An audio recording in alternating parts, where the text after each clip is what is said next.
Coucou les petits angoissés. Peut-on inventer une histoire vraie? C'est ce que nous allons voir. C'est parti. Didier Demangeon est assis devant sa machine à écrire. Une magnifique page blanche est engagée dans le chariot de la machine. Au dehors, une petite pluie fine tombe sur le Havre. Un temps à vous flanquer le cafard. Le téléphone sonne. Didier laisse la sonnerie envahir l'appartement. Il n'est pas pressé de répondre car il sait déjà qui l'appelle et pourquoi. Enfin, il décroche le combiné. Demangeon, j'écoute. Ah, c'est toi Didier, ici Nathalie. Tu devines pourquoi je t'appelle? Oui, je sais. Le père Raguet s'impatiente et attend ma copie. Eh bien, je suis désolée, mais je n'ai rien à lui fournir. J'ai beau attendre à l'arrivée tous les bateaux, pas le moindre écho qui justifie que je noircisse des pages. Écoute, il faut que tu nous envoies 100 lignes au moins. On boucle demain soir. Trouve n'importe quoi, mais écris quelque chose d'intéressant. Raguet est furieux et tu risques de te faire virer si tu ne réponds rien. Il est marrant, Raguet. Je vais pas inventer n'importe quoi. En ce moment, c'est le calme plat. Rien de rien. Pas d'assassinat, pas de vol, pas de vedette. Il pleut, un point c'est tout. Débrouille-toi. Je suis certaine que tu vas nous téléphoner un truc sensationnel. Voilà Raguet qui arrive. Je raccroche. Bise. Demangeon repose le combiné. Commence à me les briser, le père Raguet. Oh, il se passe rien. Le journaliste enfile son imperméable, met son feutre un peu en arrière et sort à la recherche de sensationnel. Mais quand 2 heures plus tard il revient chez lui, la situation n'a pas évolué d'un centimètre. Calme plat sur toute la ligne. Et à Paris, le père Raguet, le rédacteur en chef, attend toujours ses 100 lignes de sensationnel. La carrière de Didier Demangeon risque d'être très compromise. Bon, tu veux de la copie? Eh bien, tu vas en avoir aux petits oignons. Allons-y, mon vieux Raguet. Didier se met devant sa machine et commence à taper avec 2 doigts comme tout bon journaliste qui se respecte. Le Havre, 15 mars 1937. De notre correspondant Didier Demangeon. À l'arrivée du Ville du Havre ce matin, 2 passagers ont débarqué arrivant tout droit du Canada. Nous les avons rencontrés au bar Le Select et l'histoire qu'ils nous ont racontée prouve que l'aventure est encore possible en plein XXe siècle. Nos 2 voyageurs nous ont demandé de respecter leur anonymat, mais laissons-leur la parole. Demangeon, maintenant, accélère le rythme. La petite sonnerie qui marque le retour du chariot trouble seul le silence de la chambre.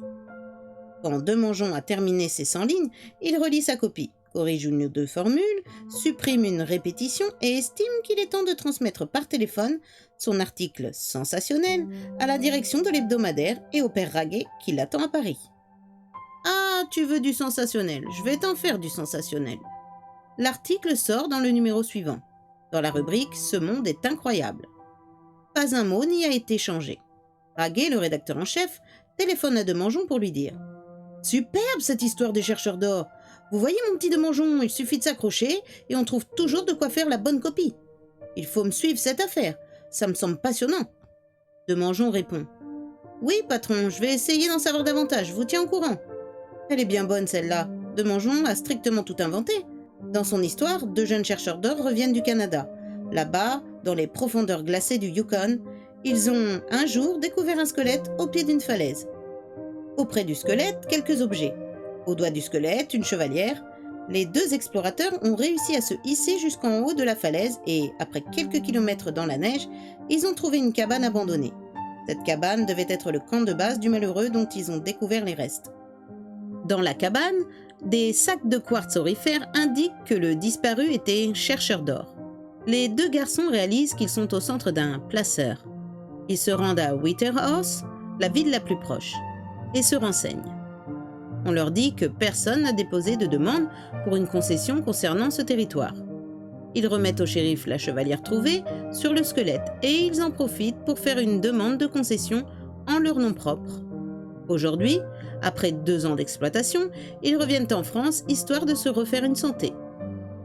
Demangeon peut être content de lui, il vient d'inventer une histoire digne des meilleurs romans feuilletons. De toute manière, dans 2 jours, les lecteurs auront tout oublié et personne n'y pensera plus. C'est là que Demangeon se trompe lourdement. 2 mois plus tard, le téléphone sonne chez Demangeon. « Allô, c'est vous mon petit Didier? Ici Raguet. Dites donc, il y a du nouveau sur votre histoire. » Nous venons de recevoir une lettre d'une certaine Mathilde de Ferrières.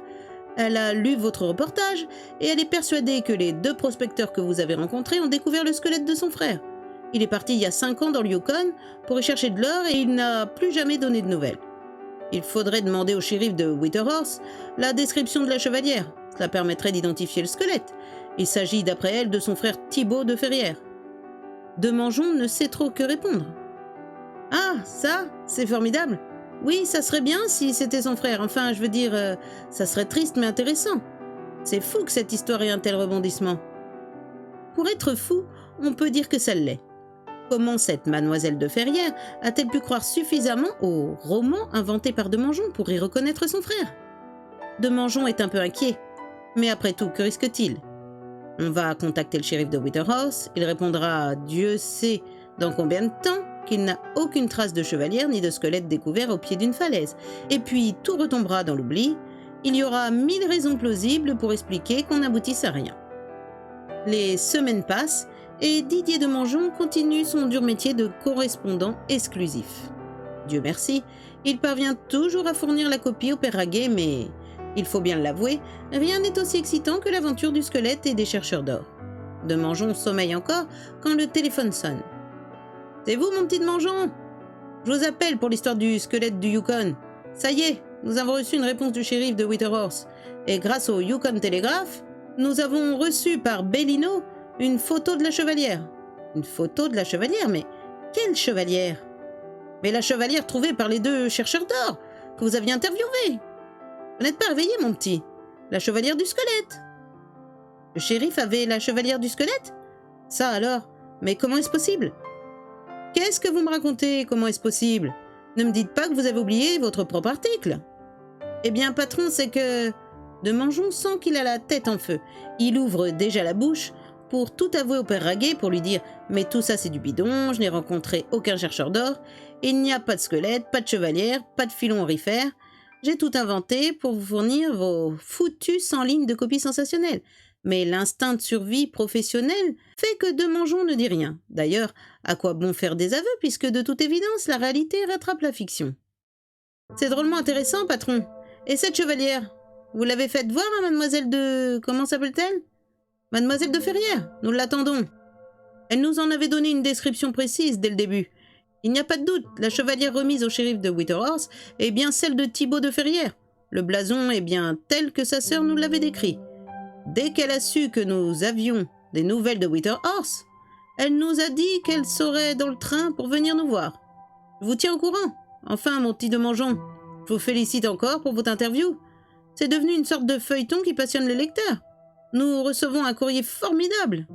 Et vous avez vu, cette histoire est passée en première page des derniers numéros. Mademoiselle de Ferrières, dès qu'elle a en main l'image de la chevalière transmise par Bellino, ne peut retenir ses larmes. Mon pauvre Thibaut, il n'y a pas de doute, c'est sa chevalière, c'est bien lui. Mais après tout, votre frère aurait pu s'en séparer, la vendre, se la faire voler. Jamais de la vie. D'ailleurs, tenez, je porte moi aussi les armes de la famille sur ma chevalière. Vous voyez, le blason est le même. Le shérif de Whitehorse vous a-t-il donné d'autres détails? Eh bien, il nous a communiqué les noms des 2 chercheurs d'or qui ont découvert les restes de votre frère. D'ailleurs, ils sont retournés là-bas et ils ont repris l'exploitation, le filon. Le shérif nous a indiqué qu'il possède encore une partie de l'équipement de votre malheureux frère. Si vous pouvez vous rendre sur place, vous pourriez peut-être reconnaître quelque objet personnel. Mademoiselle de Ferrières hésite un peu et déclare « Il est de mon devoir de me rendre à Whitehorse. Je veux m'incliner sur la tombe de mon pauvre Thibaut. Et puis, j'aimerais connaître les 2 jeunes gens qui m'ont permis de mettre fin à cette attente angoissante. » Mademoiselle de Ferrières a aussi une petite idée derrière la tête, mais elle n'éprouve pas le besoin, pour l'instant, d'en faire part aux journalistes. Quelques mois plus tard, Didier Demangeon, de plus en plus perplexe, reçoit un nouveau coup de fil du père Raguet qui lui annonce « Vous savez, mademoiselle de Ferrières, la sœur du squelette, eh bien, elle s'est rendue dans le Yukon. Vous parlez d'une expédition pour une vieille fille, et là-bas, elle est allée jusqu'à Whitehorse. Elle a reconnu les objets personnels de son frère. Et elle a rencontré vos 2 chercheurs d'or. Elle a pris un avocat. Elle a signé un contrat. Les 2 garçons qui sont désormais propriétaires du filon ont consenti à lui céder, pour les 50 ans à venir, un tiers de tout ce qui sortiront du placeur découvert par son frère. Didier de Mangeon, aujourd'hui encore, se demande comment il a pu inventer une histoire vraie, à moins que l'esprit du défunt Thibaut de Ferrières ne lui ait tout soufflé.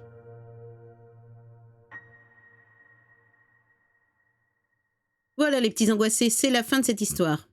Peut-être était-ce bien l'âme du défunt Thibaut qui aura soufflé cette histoire à Didier. D'ailleurs, comment pourrait-il en être autrement? À bientôt les petits angoissés.